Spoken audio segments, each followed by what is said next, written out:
We believe that locking the doors, pulling the curtains, and turning off the lights are enough to keep us safe. That our homes are shields, walls that separate us from the dangers outside. But what happens when the real danger isn't outside at all? When the quiet you trust becomes the sound of something unseen moving closer. When the comfort of being alone fades, replaced by a creeping feeling that you're no longer the only one inside. Tonight, you'll hear 3 true stories, moments when the ordinary turned to fear, and solitude was broken in ways no one should ever face.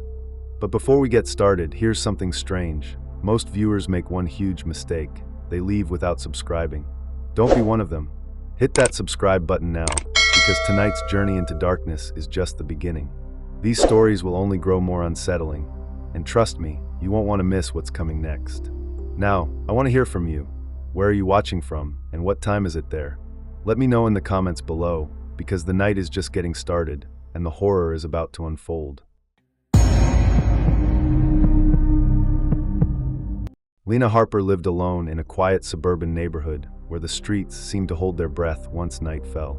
It was the kind of place where neighbors greeted each other warmly during the day, and porch lights flickered softly in the darkness, casting long, stretching shadows. On this particular evening, the stillness was almost unnatural, as if the world outside had slipped into a deep silence, waiting. Inside her modest home, Lena settled into her favorite armchair by the living room window. The soft glow from a lone lamp filled the space with a warm amber light, painting the walls in muted hues. The rest of the house was silent. No hum of the television, no chatter from another room, just the quiet she often cherished after a long day. Tonight, she planned nothing more than to lose herself in a book she'd just started, a cup of tea steaming gently on the side table. As she opened the book and her eyes began to trace the words, the world outside started to slip away. The usual distractions faded, replaced by a growing calm that felt almost too deep. But beneath that calm was something else, a subtle shift in the air, a faint noise from beyond the glass. It was slight, a soft tap, maybe a branch brushing against the window, or the shuffle of footsteps on the pavement nearby. Lena paused and listened, her heart beating a little faster. She told herself it was nothing. This was a safe neighborhood, after all. Few people walked these streets after dark. But still, the feeling lingered, creeping in around the edges of her mind, a quiet tension settling in her chest. She tried to return to the pages of her book, but the silence outside pressed closer, and the small noise returned, faint, steady, and unsettling. Outside, the night stretched endlessly, hiding secrets she wasn't yet ready to face. As the night deepened, Lena tried once more to focus on her book, but the sense of unease refused to fade. The soft tapping outside grew more persistent, no longer just a faint noise, but a deliberate rhythm that seemed almost too steady to be random. She set her book down carefully and moved to the window, drawing back the curtain just enough to peer into the dimly lit street. The empty road stretched out in both directions, bathed in the cold glow of a street lamp, but there was no one there. Not a single figure, no passing cars, nothing but the quiet night and the shadows it cast.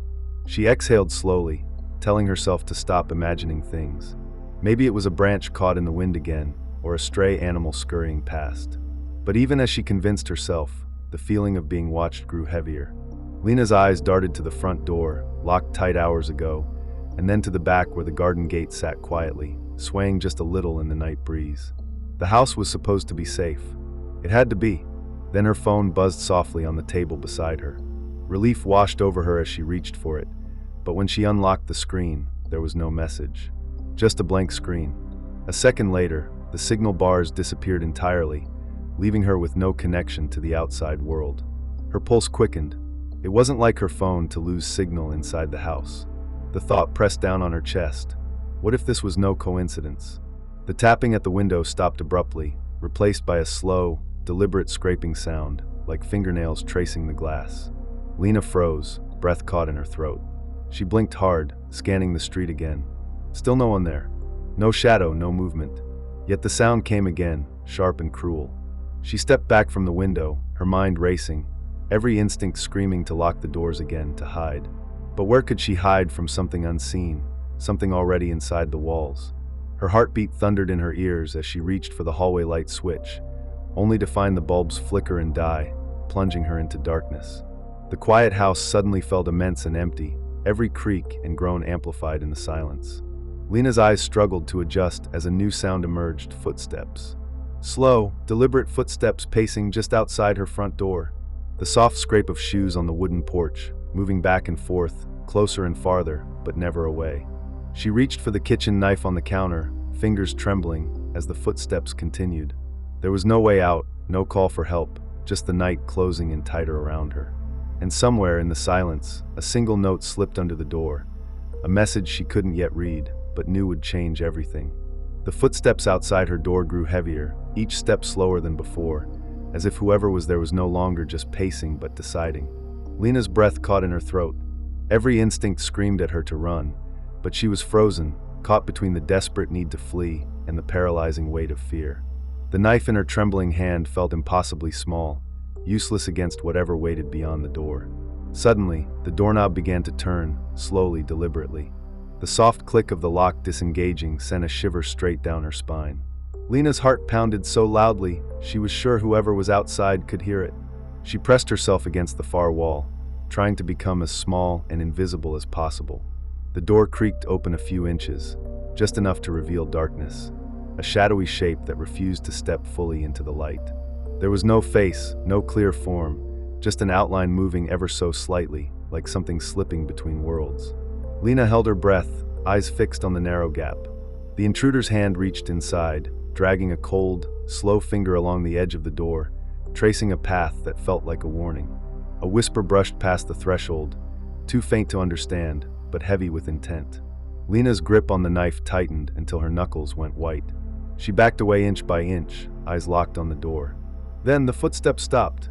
A silence deeper than any before fell over the room, pressing down like a heavy weight. Lena's mind raced. Was it over? Was the threat gone? She dared not move, afraid to break the fragile stillness. And then, from the crack beneath the door, a small piece of paper slid silently inside, fluttering to the floor at her feet. Lena's trembling fingers reached for it, unfolding the note with care. The words written there were simple but chilling, scrawled in hurried, uneven script. I was inside all along. The room seemed to close in around her. No forced entry, no broken locks, no signs of intrusion. But someone or something had been with her, hidden in the very walls of the house. The shadows in the corners suddenly felt alive, watching, waiting.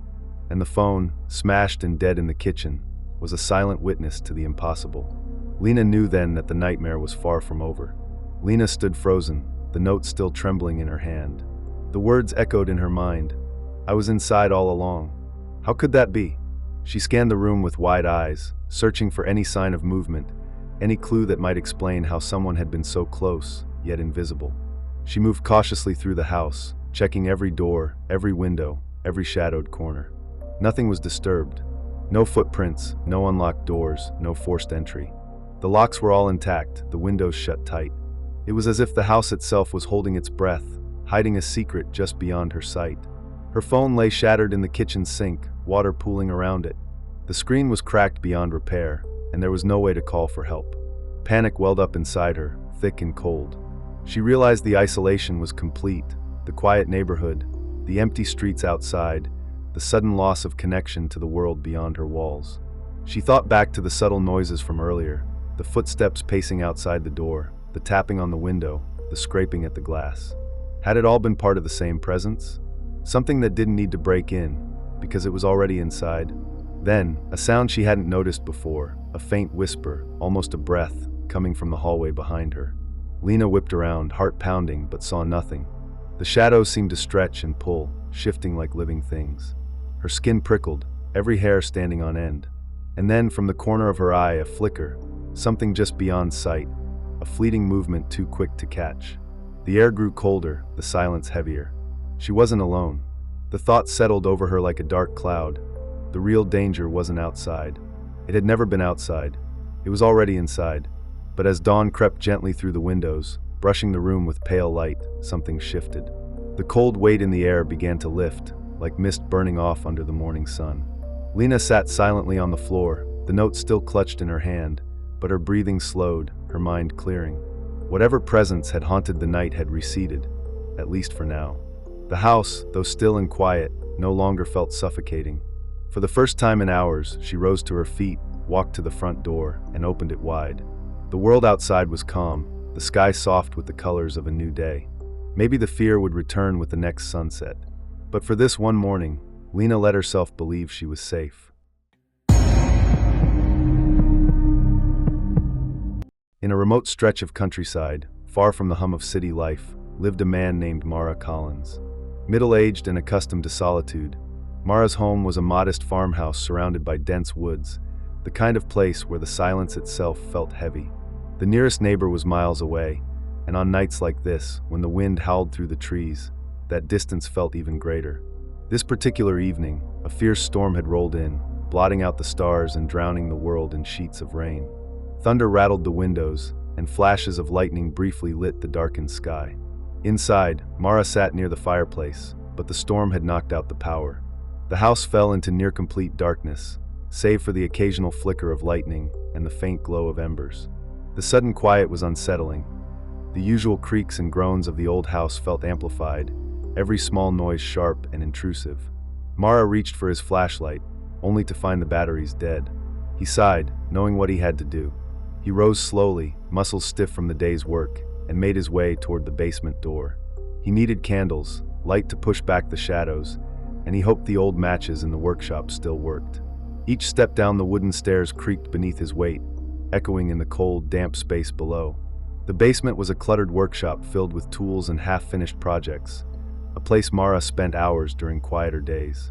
Tonight, it felt different. The shadows stretched long and dark, the corners swallowing the weak light from the hallway above.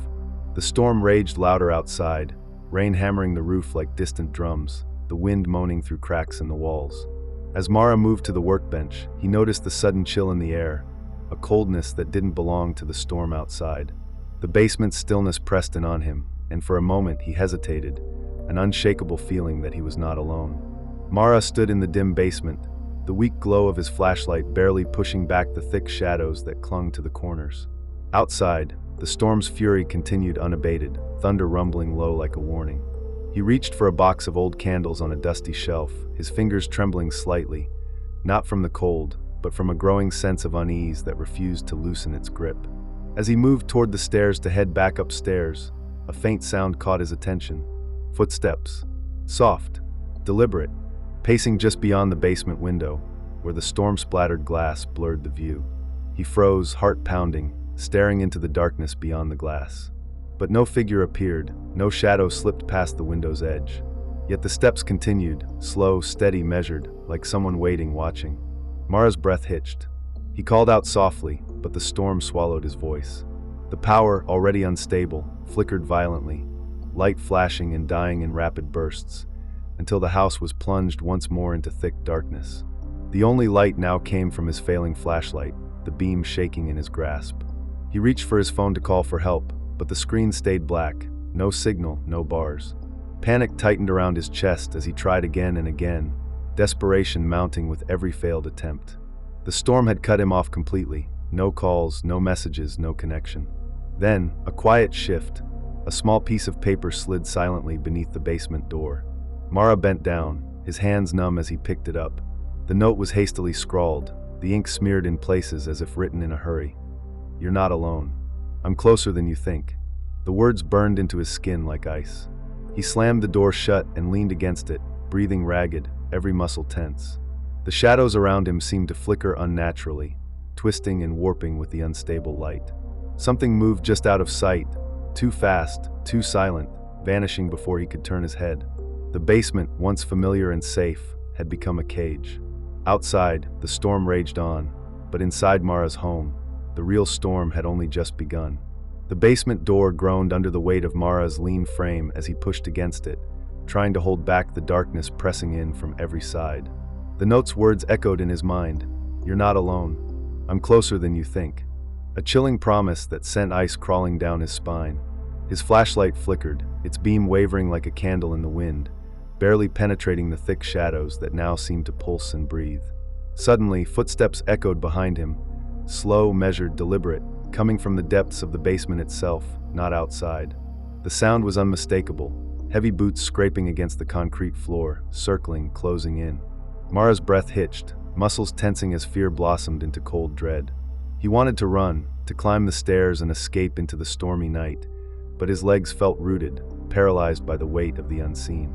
A sharp creak sounded above him, and then the faint scrape of metal, a tool dragged slowly across the floor.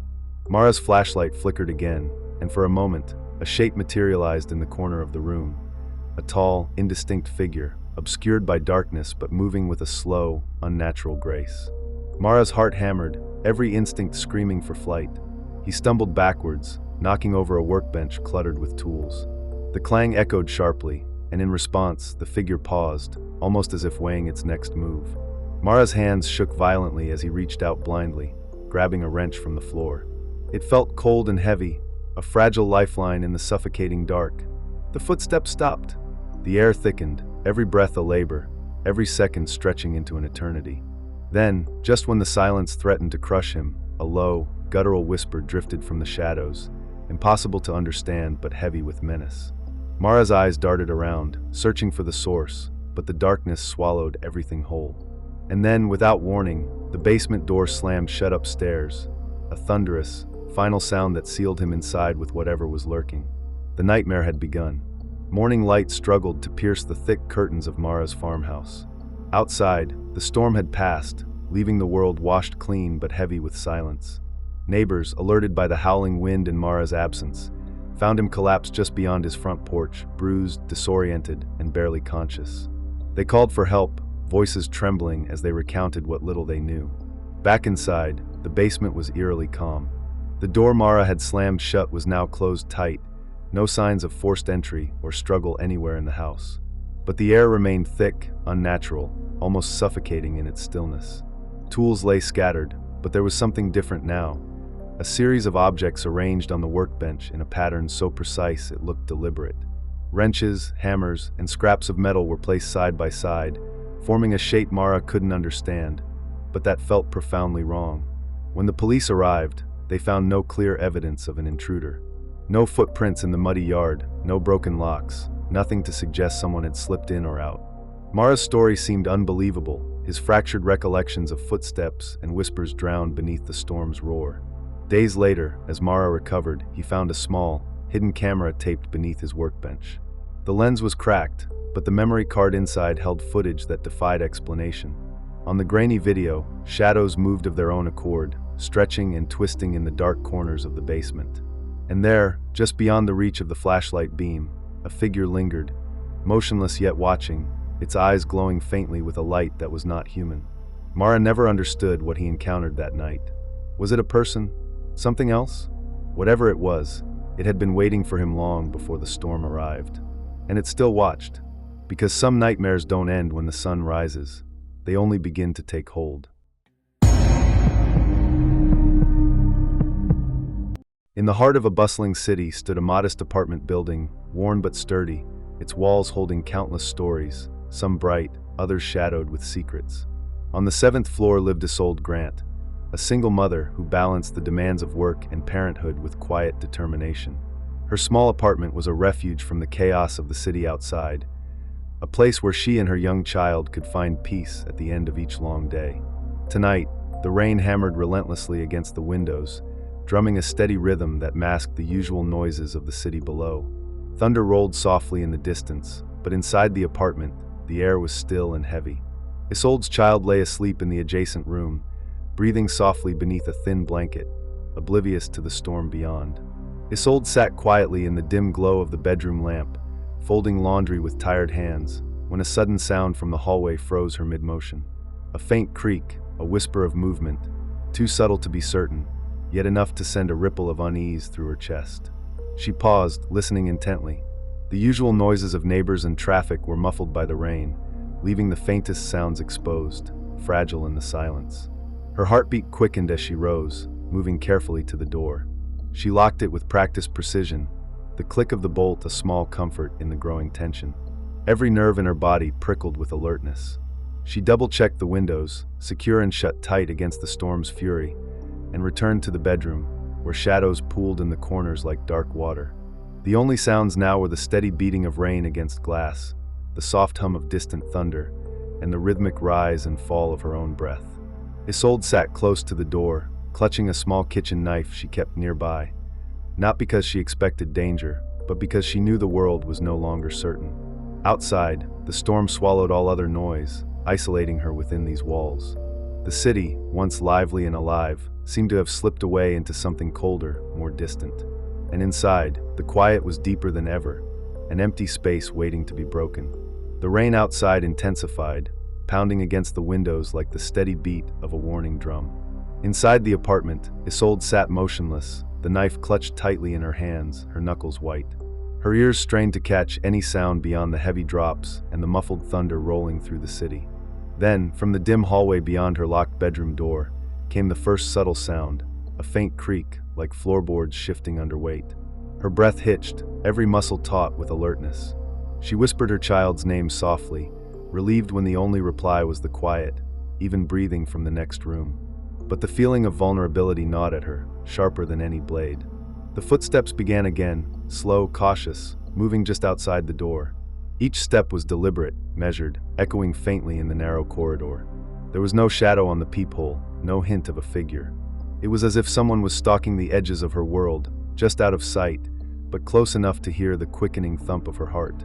Her phone was close by, but when she reached for it, the screen was dark, no signal, no bars. The storm had severed her lifeline, leaving her utterly alone in the growing darkness. Panic threatened to rise, but she forced herself to stay calm, slow her breathing, steady her shaking hands. Suddenly, a sharp knock echoed through the hallway, soft at first, then more insistent, almost impatient. It wasn't a plea, it was a demand. Isolde pressed herself against the door, eyes wide, every instinct screaming to stay silent, to hide. Then came a faint whisper carried on the stale air, a sound so close it felt as if the voice was right beside her ear, but the door remained shut, the corridor empty. The rain's relentless drumming outside was no longer a comfort. It was a cloak for whatever waited just beyond the door, waiting for the moment to strike. The silence grew heavier, more suffocating. Isolde's world had shrunk to this room, to this breath, to the knife trembling in her grasp. The knocking stopped abruptly, replaced by a heavy, suffocating silence that pressed down on Isolde like a physical weight. Her breath was shallow now, barely audible over the pounding of her heart, the knife clutched tightly in trembling hands. The rain outside continued its relentless assault against the windows, masking the sounds from the hallway, but offering no comfort. Then, from the darkness beyond the door, came a slow, deliberate jiggling of the doorknob, a sound that turned her blood cold.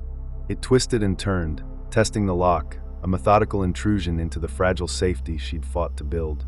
Isolde pressed herself back against the wall, eyes fixed on the door, every nerve screaming in anticipation. The handle finally stopped moving. For a moment, nothing stirred. Then a soft scrape, a fingernail dragged slowly across the door's surface, a cruel, deliberate gesture meant to unsettle. The whisper returned, this time louder, clearer, though still impossible to understand, like a language spoken just beyond comprehension. Isolde's heart pounded harder, echoing in her ears as a shadow appeared at the window beside the door. She barely dared to look, but when she did, her breath caught in her throat. A face, masked and expressionless, stared in at her through the rain-streaked glass.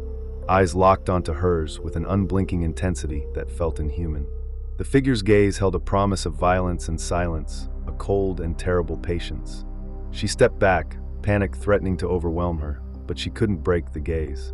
The figure's lips moved silently, mouthing words she could not hear, and then, just as suddenly as it appeared, the shadow vanished into the darkened hallway. Isolde sank to the floor, knife still in hand, trembling and alone, the storm outside raging but powerless against the terror inside. The locked bedroom door was her only barrier now, and she knew deep down it might not hold.